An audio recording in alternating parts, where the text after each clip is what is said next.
बातमी नाशिकमधून। नाशिकमध्ये 6 आरोपींना न्यायालयीन कोठडी सुनावण्यात आलेली आहे। नाशिकमधल्या कॉर्पोरेट जिहाद प्रकरणी ही कारवाई केलेली आहे। 6 आरोपींना 13 एप्रिलपर्यंत ही न्यायालयीन कोठडी सुनावण्यात आलेली आहे।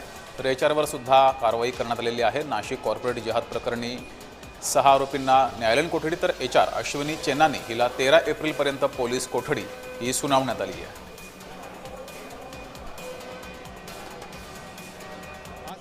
पोलीस कस्टडी वाढवून मागितली होती, परंतु न्यायालयाने त्यांना एक महत्त्वाचा प्रश्न विचारला की मागच्या दिलेल्या पोलीस कस्टडीपासून आत्तापर्यंत प्रगती काय आहे।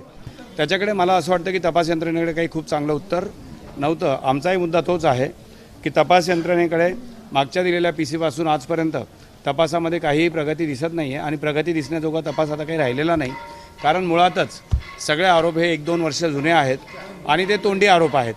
त्यामुळे त्याच्यात आरोपींना ताब्यात घेऊन कस्टडीत घेणं हे गरजेचं नाही आणि मागचे जे काही न्यायालयीन कोठडीचे हुकूम झालेले आहेत त्याच्यामध्ये आम्ही लवकरच जामिनाचे अर्ज दाखल करतोय। एकूण अटक आरोपींची संख्या आता 7 झालेली आहे। त्यातील 6 आरोपी सध्या पोलीस कस्टडीमध्ये आहेत। या प्रकरणांमध्ये आतापर्यंत एकूण 9 गुन्हे दाखल आहेत। न्यायालयीन कोठडीत असलेले 6 आरोपींना माननीय न्यायालयाशी ट्रान्सफर वॉरंट घेऊन पुन्हा अन्य गुन्ह्यांमध्ये वर्ग करून घेण्यात येणार आहे।